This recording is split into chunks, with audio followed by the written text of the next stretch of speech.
Hello everyone, Jai Shri Sham and welcome back to Management Hustles with another important topic of B2B marketing, that is about strategic market planning. In this video, we will discuss that how can we plan and develop a market strategy. Okay, so in this video, we will discuss about the introduction of strategic market planning, purpose and role of strategy and level of strategy. Okay, so let's start with the introduction. अगर हम basic level पे बात करते हैं तो strategic market planning को जानने से पहले we have to learn and introduce that what is strategic planning. तो अगर हम बेसिक लेवल पे बात करते हैं तो स्ट्रैटेजिक प्लानिंग क्या हुई, ये एक ऐसी मैनेजरियल प्रोसेस होती है जो हेल्प करती है किसी भी फर्म को कि वो कैसे अपने ऑब्जेक्टिव, स्किल्स और रिसोर्सेज का यूज़ करके करंट में जो अपॉर्चुनिटीज़ अवेलेबल है उसको क्या कर सकती है, मैप कर सकती है, फाइंड आउट कर सकती है.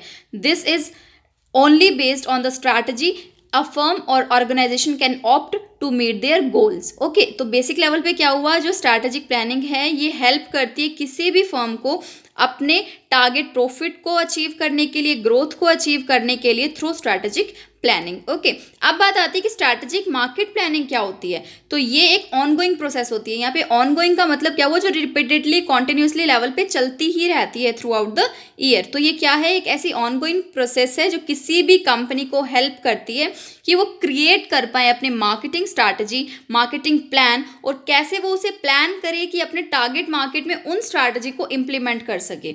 ये जो प्रोसेस है, अगर हम इसके थ्रू क्रिएट करना चाहते हैं marketing strategy, so we first have to clear about the current position of the company, current condition and situation of the company from which the company is going through during that particular period of time. Okay, अब ये जो marketing strategies हैं, strategic market planning है, ये help करता है किसी भी कंपनी को कि वो आइडेंटिफाई कर पाए कि भाई उसकी प्रमोशनल अपॉर्चुनिटीज़ क्या हैं और उन अपॉर्चुनिटीज़ को कैसे वो इवेल्युएट कर सकती है so that he or she can opt these marketing strategy to compete or meet their goals. कि हाँ, कैसे जो उनकी प्लानिंग है, कैसे जो भी उन्होंने स्ट्रैटेजीज बनाई है वो कैसे उन स्ट्रैटेजी को फुलफिल करके इम्प्लीमेंट करके उनके डिजायर्ड रिजल्ट को मीट आउट कर सकते हैं. Okay, so next for today's video we will discuss about that what are the purpose and roles of strategy in B2B marketing. okay, तो अब यहाँ पे पर्पस की अगर हम बात करते हैं तो पर्पस क्या होता है, किसी भी स्ट्रैटेजी का डायरेक्शन प्रोवाइड करना, स्कोप प्रोवाइड करना किसी भी ऑर्गेनाइजेशन को for over the long term period. Okay, अब यहाँ पे क्या है, अगर हम पर्पस और रोल की बात करते हैं तो ये हेल्प करता है किसी भी फर्म को कि वो कैसे चेंजिंग एनवायरनमेंट में भी एडवांटेज गेन कर सकती है from that particular market. Okay, वहाँ पे भले कितने भी चेंजेस आ रहे हो, कितने भी डायनामिक्स आ रहे हो, बट अगर वो कंपनी, अगर कोई भी वो फर्म है, अगर वो स्टेबल है इन that particular dynamic environment of market, this means कि हाँ वो अच्छे डायरेक्शन में क्या कर रहा है, उस कंपनी का फ्लो चल रहा है ना. तब यहाँ पे क्या है, अगर हम बात कर रहे हैं तो ये एम कर सकती है कि कैसे हम जो स्टेक होल्डर्स हैं उनकी एक्सपेक्टेशंस को फुलफिल कर पाएंगे. ये रोल और पर्पस है किसका, स्ट्रैटेजी का. अगर हम बिजनेस स्ट्रैटेजी की बात करते हैं तो ये हेल्प करता है that how can any organization increase the efficiency of their working and in activities and how can they minimize their cost in producing product and services. तो अगर हम बेसिक लेवल पे पर्पस और रोल्स की बात करते हैं तो अब ये क्या रोल, क्या पर्पस क्या है इनके, ये चाहते हैं that they help in avoiding future uncertainties. अगर हम करंट में स्ट्रैटेजीज, बेस्ट मार्केट स्ट्रैटेजी को ओप्ट करते हैं तो समहाउ हमें फ्यूचर अनसर्टेनिटीज की टेंशन लेने की ज़रूरत नहीं पड़ेगी. We can avoid the future uncertainties अगर हम करंट में अच्छे मार्केटिंग स्ट्रैटेजी के साथ मार्केट में उतरते हैं. ओके, ये हेल्प करता है मैनेजमेंट बाय ऑब्जेक्टिव्स को, ये हेल्प करता है हमें that we can achieve our objectives, achieve our goals, mission, and we can see a long term vision for our organization. okay, अब ये हेल्प करता है कि कैसे जो हमारे डिफरेंट टाइप्स ऑफ डिपार्टमेंट्स है हमारे ऑर्गेनाइजेशन में, परचेज डिपार्टमेंट हो गया, सेल्स डिपार्टमेंट हो गया, R&D डिपार्टमेंट हो गया, है ना. अब ये अलग अलग डिपार्टमेंट्स हो गए, इन सब के बीच में कैसे हम कोऑर्डिनेशन लेके चलते हैं, म्यूचुअल रिलेशनशिप्स लेके चलते हैं और कैसे हम इफेक्टिव कम्युनिकेशन रख सकते हैं सभी डिपार्टमेंट्स के अंदर. ये हमें हेल्प करता है how can we formulate the complete control in our organisation in different departments.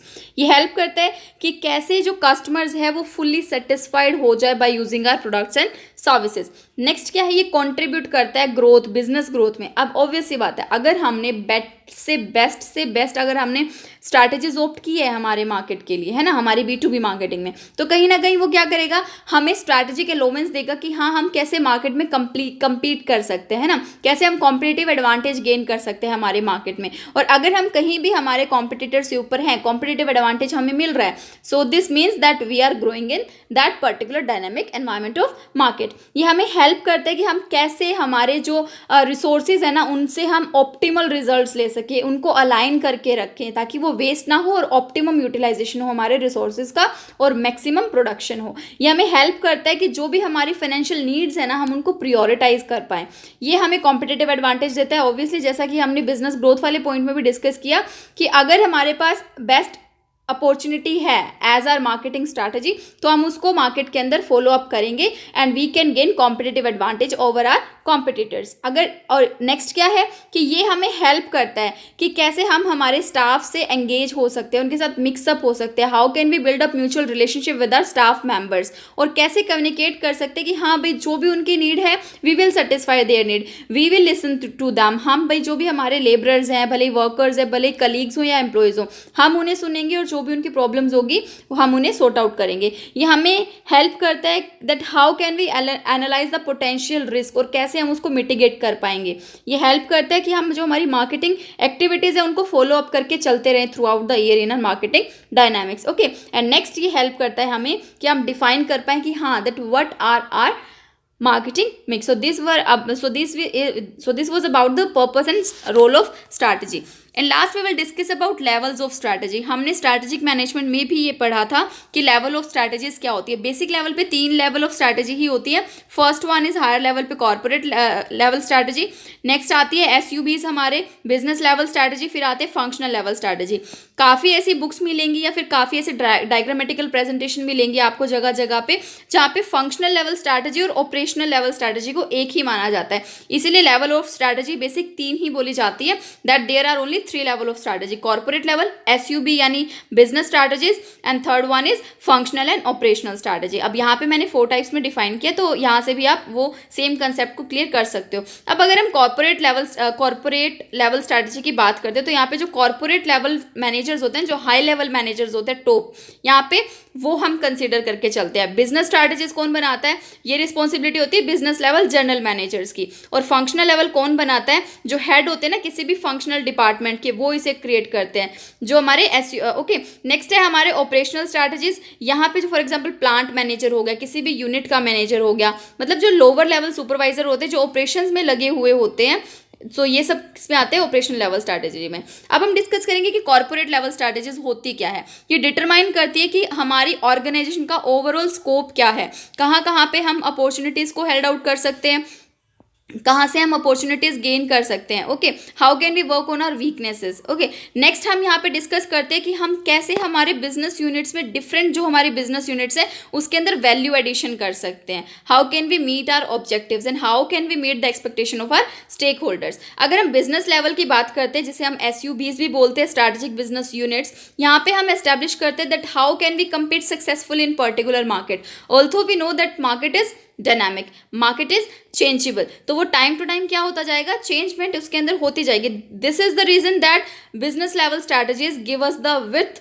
And we can say scope that how can we compete in the competitive market. Next है हमारा functional level strategies, that is also known as business functional units. ये set करती है कि कैसे हम different functions को perform कर सकते हैं by following the business level strategies. Okay, next and last बिल्कुल लोअर लेवल पे आते हैं हमारे operational strategies. This help us to set that how can different parts of organisation deliver on it strategy. मतलब जो भी हमने स्ट्रैटेजीज ऑप्ट की है, ऑपरेशंस उसे हेल्प करेगी कि कैसे हम उन सब स्ट्रैटेजीज को क्या कर पाएंगे, compete कर पाएंगे और implement कर पाएंगे हमारे dynamic market में। Okay, so this was all about my video, and in this video we have discussed that what is strategic market planning, what are the level of strategy, and what are the purpose and role of strategy. So thank you so much for watching my video, and please do not forget to like, subscribe and share my channel and keep supporting.